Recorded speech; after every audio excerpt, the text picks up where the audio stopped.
નમસ્કાર મિત્રો, આપનું સ્વાગત છે લિયો ઇંગ્લિશ હબના વધુ એક લેક્ચરમાં. અને ગયા લેક્ચરમાં આપણે અંગ્રેજીમાં ડાયરેક્ટ કેવી રીતે વિચારીને લખવું કે બોલવું એના વિશે ચર્ચા કરી હતી. અને આજે વધુ પ્રેક્ટિસ સેન્ટેન્સીસ આપણે રજૂ કરી રહ્યો છું. અને આજનો જે લેક્ચર છે ખૂબ જ મહત્ત્વપૂર્ણ છે. તમે ઘણીવાર પ્રભાવિત થતા હોવ છો કે લોકો કેવું અંગ્રેજી બોલતા હોય છે, પરંતુ તેવું જ અંગ્રેજી તમે પણ બોલી શકો છો સીધું ઇંગ્લિશમાં વિચારીને. અને ડાયરેક્ટ અંગ્રેજીમાં કેવી રીતે વિચારવું, કેવી રીતે જવાબ આપવા, આપણી ટેવ શું છે અને ખરેખર શું હોવું જોઈએ કરેક્ટ આન્સર કે સાચો જવાબ શું હોવો જોઈએ, એ આજે આપણે શીખવા જઈ રહ્યા છે. ખૂબ જ મહત્ત્વપૂર્ણ લેક્ચર છે.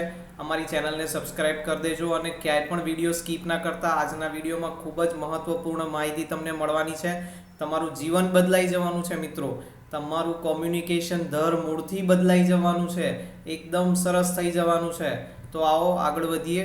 તો આજની ચર્ચા કરું તો ઘણીવાર આપણને કોઈ પ્રશ્ન પૂછે ગુજરાતીમાં જ કે અંગ્રેજીમાં પૂછે.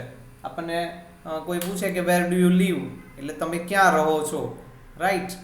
તો આપણને શું ટેવ છે, આપણે સામાન્ય રીતે કેવા જવાબ આપીએ છીએ તમને ખબર છે? આ બધું અનકોન્શિયસલી થતું હોય છે, આપણી જાણ વગર થતું હોય છે. હા, તો એ કેવી રીતે આપણે જવાબ આપીએ છીએ એની આજે વાત કરવાની છે. તો આપણો જવાબ કેવો હોય છે? આપણે ટૂંકા જવાબ આપીએ છીએ મિત્રો, એકદમ ટૂંકા જવાબ, ઝડપથી. અને એ ચાલતું હોય છે મિત્રતામાં કે અમુક વાર વર્ક પ્લેસ ઉપર પણ એ રીતે ચાલતું હોય છે, એટલે આપણે જવા દઈએ છીએ. પણ એના કારણે આપણે ખાસ કરીને અંગ્રેજીની વાત કરીએ તો એના કારણે આપણું અંગ્રેજી વીક થાય છે, કારણ કે આપણે આઈડિયાઝ જનરેટ નથી કરી શકતા, કારણ કે અંગ્રેજી તો બીજી ભાષા છે ને. તો અહીંયા આપણે આપણો જવાબ, ધારો કે આ જ પ્રશ્ન છે, તમે ક્યાં રહો છો, એનો આપણો જવાબ આપણે સામાન્ય રીતે જવાબ કેવો આપીએ છીએ ખબર છે? જ્યાં રહેતા હોય ને એ સ્થળનું નામ ખાલી બોલી દઈએ છીએ. ધારો કે ગાંધીનગર કે અમદાવાદ કે સુરત કે રાજકોટ કે વડોદરા કે ભુજ. હા, કે બહાર કોઈ રહેતું હોય તો ક્યાં રહો છો તમે, ક્યાંક બહાર વિદેશમાં ગયા હો તો ઇન્ડિયા. હા, આવા શોર્ટ જવાબ માટે આપણે ટેવાયેલા છીએ.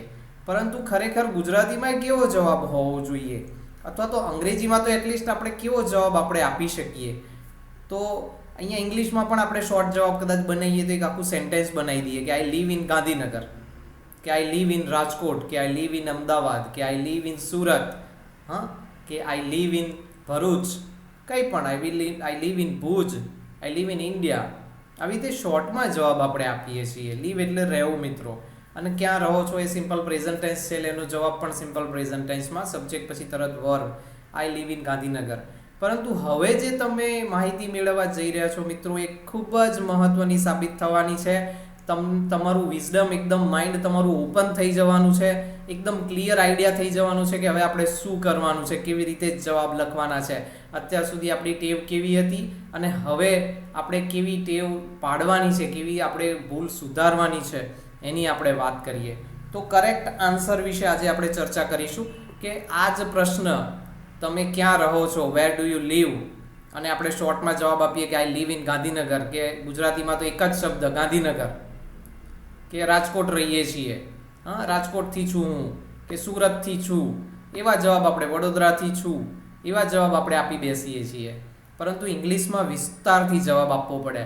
IELTS PT જેવી એક્ઝામ્સ હોય, વિદેશમાં તમારે કોઈ ઇન્ટરવ્યૂ ક્રેક કરવાનું હોય, જોબ ઇન્ટરવ્યૂ ક્રેક કરવાનું હોય, અને તમારું કોમ્યુનિકેશન સાબિત કરવાનું હોય, પ્રૂવ કરવાનું હોય કે ના, હું ઇફેક્ટિવ કોમ્યુનિકેશન કરી શકું છું. ગમે તે ભાષાની વાત કરીએ આપણે, ગુજરાતી હોય, હિન્દી હોય કે અંગ્રેજી હોય, તમારે તમારું કોમ્યુનિકેશન પ્રૂવ કરવા માટે તમે શું કરો? આની અગાઉના લેક્ચરમાં આપણે જોયું હતું કે ઇન્ફોર્મેશન કેવી રીતે એડ કરી શકાય અને કેવી રીતે ઇફેક્ટિવ આન્સર બનાવી શકાય, કોમ્યુનિકેશન આપણું કેવું અસરકારક બનાવી શકાય, એ શીખ્યા હતા. આજે એ જ કડીમાં આપણે આગળ વધી રહ્યા છીએ. અને કરેક્ટ આન્સર, તમે ક્યાં રહો છો, એનો સાચો જવાબ આવો કંઈક હોય, I live in Gandhinagar with my family. અહીંયા ઇન્ફોર્મેશન આપણે એડ કરતા રહીએ છીએ. અને ટેન્સીસ જે આપણે શીખ્યા છીએ એનો કેવી રીતે ઉપયોગ થાય છે તમે જુઓ અહીંયા મિત્રો. આઈ લવ કે લાઈક, બંનેનો અર્થ એક જ છે, ગમવું.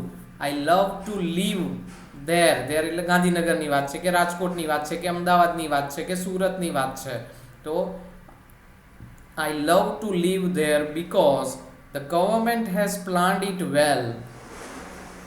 ઇટ, અહીંયા ગવર્મેન્ટ હેઝ પ્લાન્ડ એટલે ગવર્મેન્ટે સારું પ્લાનિંગ કર્યું છે, perfect present tense. I love to live એ સિમ્પલ પ્રેઝન્ટ ટેન્સ છે. હા, આઈ લીવ ઇન ગાંધીનગર એ પણ સિમ્પલ પ્રેઝન્ટ ટેન્સ છે.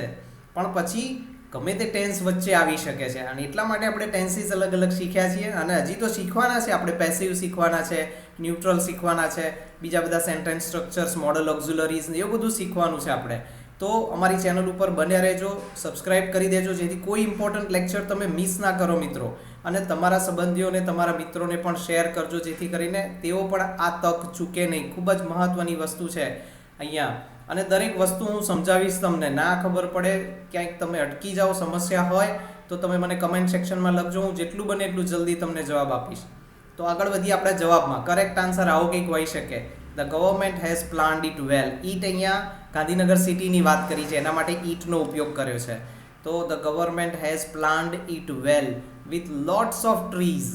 તો ગવર્મેન્ટે સારું પ્લાનિંગ કર્યું છે. શેની સાથે? વિથ એટલે થી અહીંયા એના ઉપયોગની વાત છે. વિથ લોટ્સ ઓફ ટ્રીઝ, ઘણા બધા વૃક્ષો ગાંધીનગર શહેરમાં છે. એન્ડ ગ્રીન લેન્ડસ્કેપ્સ, ગાર્ડન છે ને તળાવ છે ને લેન્ડસ્કેપ્સ એવા બનાવ્યા છે. The people also follow all the public rules there. અને લોકો પણ અહીંયા બધા જ પબ્લિક રૂલ્સ એટલે કે જાહેર જે નિયમો હોય, સ્વચ્છતાના હોય, ટ્રાફિકના હોય, એ બધા જ નિયમોનું પાલન કરે છે. તો અહીંયા ખૂબ જ મહત્વપૂર્ણ માહિતી આપણને મળે છે કે આવી રીતે કંઈક જવાબ હોવો જોઈએ, ટૂંકો જવાબ નહીં. આનાથી તમે કોઈ પણ ઇન્ટરવ્યૂ હોય, જોબ ઇન્ટરવ્યૂ હોય કે સ્પીકિંગનો ટેસ્ટ હોય, IELTS PT જેવી ટેસ્ટમાં, કે તમે એરપોર્ટ ઉપર તમારો ક્યાંક ઇન્ટરવ્યૂ હોય, તમે સ્ટુડન્ટ વિઝામાં ક્યાંક ગયા અને ત્યાં તમે મિત્રો બનાવો છો, કે વર્કપ્લેસ ઉપર અહીંયા જ તમારે જરૂર છે બોલવાની, અને તમે આવું કંઈક બોલો તો તમારી ઇમ્પ્રેશન કેવી પડે મિત્રો કહો? First impression is last impression. અને એ જ નિયમ પ્રમાણે તમે શરૂઆત જ બહુ સારી કરો અને થ્રુઆઉટ તમારું જે સ્પીચ હોય, તમારું જે સેશન હોય, તમારું જે ટેસ્ટ હોય, કે તમારું જે કન્વર્ઝેશન હોય વર્કપ્લેસ ઉપર કે બિઝનેસનું કે કંઈ પણ, એમાં જો તમે આવું ઇફેક્ટિવ જવાબ આપો, અને એમાં આપણે કર્યું છે શું? અલગ અલગ કાળનો ઉપયોગ કર્યો છે. ગુજરાતીમાં આપણે આવો જવાબ આપીએ કે હું ગાંધીનગરમાં મારા પરિવાર સાથે રહું છું, મને ત્યાં રહેવું ખૂબ જ ગમે છે, કારણ કે, બીકોઝ એટલે કારણ કે સરકાર has planned, the government has planned, સરકારે સારું આયોજન કર્યું છે. શેનું? તો ઈટ એટલે તેનું. વેલ with lots of trees and green landscapes. આપણને ટ્રીઝ હોય, રહેવાની જગ્યા હોય, શાંત વાતાવરણ હોય, સરસ મજાના વૃક્ષો હોય, પક્ષીઓ કલરવ કરતા હોય, અને બાજુમાં ક્યાંક નજીકમાં ગાર્ડન હોય, બાળકો ત્યાં રમી શકતા હોય, આપણે પણ શાંતિથી ત્યાં બેસી શકતા હોય, એવી જગ્યાએ રહેવું ચોક્કસ ગમે મિત્રો આપણને. અને એનું જ વર્ણન કંઈક કરવાનું છે આપણે. અને પછી લોકોની, કોમ્યુનિટીની વાત આપણે કરીએ તો people also follow all the public rules there. અને લોકો પણ એમની જવાબદારી સમજીને બધા જ નિયમોનું પાલન કરે છે, માટે મને ત્યાં રહેવું ગમે છે. આવો જવાબ તમે કોકને આપો અને તમે કોક, તમારી કેવી ઇમેજ ક્રિએટ થાય, હા, તમને કેટલો ફાયદો થઈ શકે છે મિત્રો. અને તમને પણ સેટિસ્ફેક્શન થાય કે ના, હું આવું કંઈક જાણું છું, કે મને આવું કંઈક આવડે છે. એકદમ બીબાઢાળ ગોખેલા વાક્યો બનાવીને તૈયાર કરીને એવું નહીં. આના જેવા ગમે તેટલા આન્સર, તમે ક્વેશ્ચન પણ બનાવી શકો છો, આન્સર પણ બનાવી શકો છો, પ્રેક્ટિસ કરી શકો છો તમે ઘણી. અને જેવું ગુજરાતી આવડે છે, નેચરલ ગુજરાતીમાં તમારે તૈયારી કરવી પડે છે, વાક્યો ગોખીને જવા પડે છે? ના. તો આમાં પણ કેમ જરૂર પડે? ના પડવી જોઈએ, પણ પ્રેક્ટિસના અભાવે એ થાય છે. તો પ્રેક્ટિસ કરો મિત્રો. આપણા અગાઉના લેક્ચર્સ તમે જુઓ તો 100 નહીં 200% આવશે રિઝલ્ટ, રાઈટ? તો નેક્સ્ટ સ્ક્રીન ઉપર બીજું જ એક આવો પ્રશ્ન છે, બીજું એક એક્ઝામ્પલ છે, આપણે જોવા જઈ રહ્યા છે. તો આ પણ એક સામાન્ય પ્રશ્ન છે. જ્યાં જઈએ ત્યાં તમે શું ભણ્યા છો? હા, કોઈ સગા સંબંધી કોઈ પ્રસંગે ગયા, ત્યાં પણ પૂછે છે કે તમારો બાબો શું કરે છે, કે બેબી શું કરે છે, શું ભણ્યા છે, કે શું ભણી છે. અને કંઈક જોબમાં જાઓ, ગમે ત્યાં જાઓ, આ બધા ઓબ્વિયસ એટલે કે સ્વાભાવિક પ્રશ્નો છે. તો વોટ હેવ યુ સ્ટડીડ? તમે શું ભણ્યા છો? અને આપણો જવાબ કેવો હોય છે મિત્રો? ટૂંકા જવાબ આપણે આપીએ છીએ, બહુ વિચારવું ના પડે. હા, એટલે આપણે એવા જવાબ આપી બેસીએ છીએ કે એની અસર આપણા બીજી લેંગ્વેજના કોમ્યુનિકેશનમાં પણ પડે છે. આપણો જવાબ કેવો હોય છે? 12મું કે 10મું. હા, આવા જ જવાબ આપણે કોલેજ BCom કર્યું, હા, BSc કર્યું, BA કર્યું, એન્જિનિયરિંગ કર્યું, આવું બધું આપણે ફટાક દઈને બોલી દઈએ છીએ.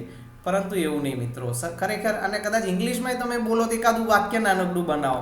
આઈ હેવ ગિવન 12th એક્ઝામ, કે I have given engineering exam, કે I have passed engineering, કે I have passed BSc, કે I have passed 12th commerce, science or arts, anything. તો કદાચ ઇંગ્લિશમાં તમે કદાચ એકાદું વાક્ય બનાવો કે મેં 12મું પાસ કર્યું છે, તો I have given 12th exam, એ પરફેક્ટ પ્રેઝન્ટ ટેન્સ છે, આપણને તરત ખબર પડી જવો જોઈએ. પરંતુ એક વાક્યમાં ટૂંકો જવાબ તો નથી જ આપવાનો. આપણે આપણી ઇમ્પ્રેશન સારી કરવી હોય અને ખરેખર પ્રોપર જવાબ આપવો હોય, ઇફેક્ટિવ કોમ્યુનિકેશન એને કહેવાય, જે આપણે અગાઉના લેક્ચરમાં પણ જોયું હતું કે તમે વધારે ને વધારે ઇન્ફોર્મેશન એડ કરો એને ઇફેક્ટિવ આન્સર કહેવાય.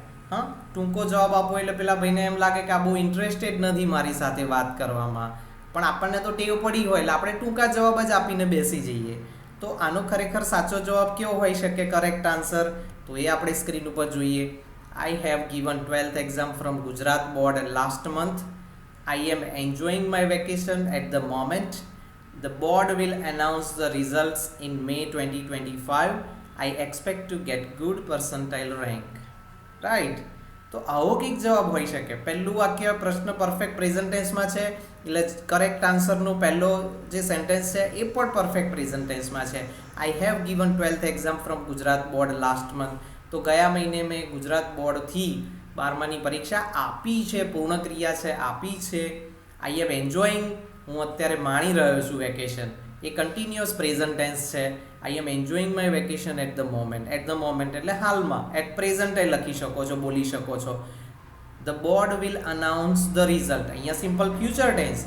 ધ બોર્ડ, ગુજરાત બોર્ડ હોય કે જે કંઈ CBSE બોર્ડ હોય કે ગમે તે બોર્ડ હોય, ICSE હોય, the board will announce the results in May 2025. ગમે તે મહિનામાં પણ આપશે. I expect, હવે સિમ્પલ પ્રેઝન્ટ ટેન્સ છે. I expect to get, મને અપેક્ષા છે કે આશા છે. I expect to get, double verb છે એટલે ટુ મૂક્યો છે. I expect to get good percentile rank. મિત્રો તમે જ કહો કે જે જવાબ ઉપર લાલ અક્ષરે લખ્યો છે એ અને નીચે કરેક્ટ આન્સર બ્લુ અક્ષરમાં લખ્યો છે, કયું ઇફેક્ટિવ કોમ્યુનિકેશન છે તમે જ વિચારો અને એ પ્રમાણે પ્રેક્ટિસ કરો મિત્રો. નેક્સ્ટ એક્ઝામ્પલ તમને આપવા જઈ રહ્યો છું.